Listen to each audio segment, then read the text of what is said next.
एहसास करवाया है। जहां जहां से उनके कैंडिडेट थे उन्होंने चुनावी समीकरण को कहीं ना कहीं से इफेक्ट किया है और उसका नेतृत्व कर रहे हैं जयराम महतो, जिनको उनके समर्थक टाइगर जयराम महतो भी कहते हैं। इस वक्त हमारे साथ हैं, उनसे सीधे बातचीत करते हैं कि आगे इनका आउटफिट क्या करने जा रहा है, किस तरह से जो है आगे का इनका पॉलिटिकल सफर होगा, पॉलिटिकल जर्नी होगा।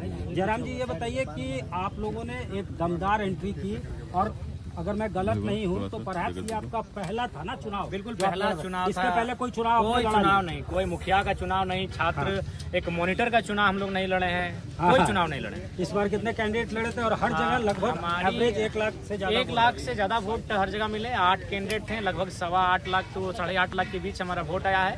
और जिस कंस्टिट्यूंसी से हम लड़े थे गिरिडीह लोकसभा, वहाँ 3,47,322 वोट पड़े। हाँ, तीसरा पोजीशन रहा मेरा। वोट परसेंटेज रहा 27.5, जो दूसरे स्थान पे थे उनका था 29 और जो जीते उनका 34 के 35 था। तो ये क्या इश्यूज को लेकर आप अपने पॉलिटिकल जर्नी को आगे बढ़ा रहे हैं? क्या यूएसपी हम लोग है, क्या एजेंडा रहेगा? साफ सुथरा पॉलिटिक्स करना चाहते हैं, क्योंकि मेरा मानना है कि एक नारा है कि अपना अपना करो सुधार तभी मिटेगा भ्रष्टाचार।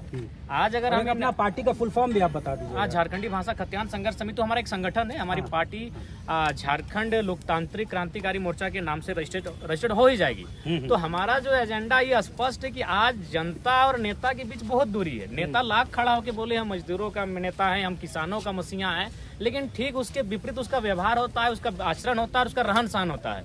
तो इन चीजों को हम लोगों ने जनता के बीच रखा, क्योंकि देखिए समस्या का समाधान सदन में होता है, समस्या का समाधान कहीं ना कहीं कानूनों के माध्यम से होगा। और वो कानूने बनाने वाले लोग अगर जनता के साथ कनेक्ट नहीं रहेंगे, जनता के बारे नहीं सोचेंगे, तो इस देश का उत्थान नहीं होगा। तो इसीलिए हम लोगों ने सबसे पहले इस बात को कहा था कि अगर हम लोग लोकसभा का चुनाव हमारे प्रत्याशी जीतेंगे तो हम लोग 75% अपनी सैलरी जो सांसद की होगी जो वो भी हम लोग जनता के बीच डोनेट करने का काम करेंगे। हम लोगों ने जैसा वाम दल भी करती थी, बिल्कुल एक क्रांतिकारी विचार हम लोग लेके आए हैं कि हम लोग का जो प्रत्याशी होगा चुनाव जीतने से पहले उसका झारखंड का 4 जिला में खेती बाड़ी जमीन हो सकता है, लेकिन चुनाव जीतने के बाद अगर एक जगह भी अगर उस चुनाव के पैसे से जमीन खरीदता है और ये सूचना हम तक आती है तो वो शख्स अगला प्रत्याशी मेरा नहीं रहेगा। क्योंकि ये चीजें बहुत मायने हैं। मैंने बार बार कह रहा हूँ कि जमाना को मत बदलिए, पहले जो नेता है वो खुद को बदलेंगे। अरे उनके पास इतना धन है ना जी कि अगर खोल देंगे तो भारत देश गरीबी से मुक्त हो जाएगा। अच्छा, पूरा स्टेट में आप जो है अपना जो आउटफिट है, पॉलिटिकल आउटफिट, उसका एक्सपेंशन चाह रहे होंगे, एक्सपेंशन कर भी रहे हैं, लेकिन लोग जो है कहीं ना कहीं ये परसेप्शन बन रहा है या परसेप्शन है कि यहाँ का जो भाषा बोलता है, बेशक वो 100 साल से यहाँ रह रहा हो, तो उनकी भी आवाज आप लोग उठाने जा रहे हैं। जो यहाँ रहता है सबका आप आवाज उठाएंगे, कैसे करेंगे? कैसे आपका जर्नी आगे बढ़ेगी? देखिए, हमारी जर्नी यहाँ के मुद्दों को समाधान करने को लेकर बढ़ेगी और हम लोग बिना किसी पद में रहकर बहुत सारे मुद्दों पर लड़े हैं और उन मुद्दों का समाधान करने में सक्षम रहे हैं।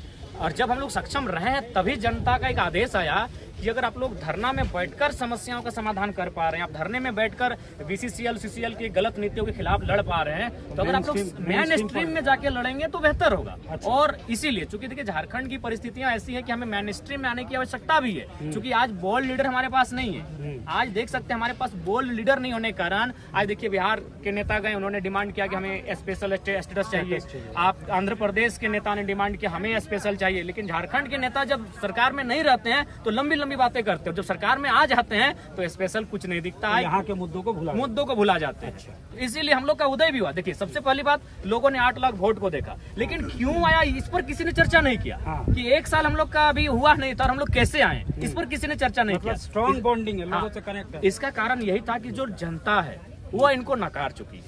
जनता जो कोई नया विकल्प चाह रही है और एक ऐसा विकल्प चाह रही है, साफ सुथरा विकल्प चाह रही है। जनता पैसा नहीं मांग रही है, जनता पैसा दे रही है। आप चलिए मेरे साथ, मैं आपको ग्राउंड रिपोर्टिंग करवाऊंगा। आज भी मुझे लगता है हर एक पंचायत में किसी महिला के घर में 1 क्विंटल चावल है, किसी के घर में 1 क्विंटल आलू है, किसी घर में 1 क्विंटल प्याज है। मतलब स्वतः वो लोग जोड़े हैं और उसको अब बेचिए और अपना चुनाव के लिए पैसा इकट्ठा कीजिए और झंडा बैनर में खर्चा कीजिए। मतलब क्राउड फंडिंग वो कर रहे हैं। विदेशों में जो लोग विदेशों में हैं, लगभग लाखों प्रवासी मजदूर हमारे रहते हैं कुवैत में, सूडान में, सऊदी में, सिंगापुर में, मलेशिया में, दुबई में, वहां से भी लाखों रुपए क्राउड फंडिंग के माध्यम से पहुंचे हैं। यानी जनता उब चुकी है इनके पॉलिटिक्स। अगर जनता नहीं उबती तो अपना पैसा खर्चा कोई नहीं करती भैया।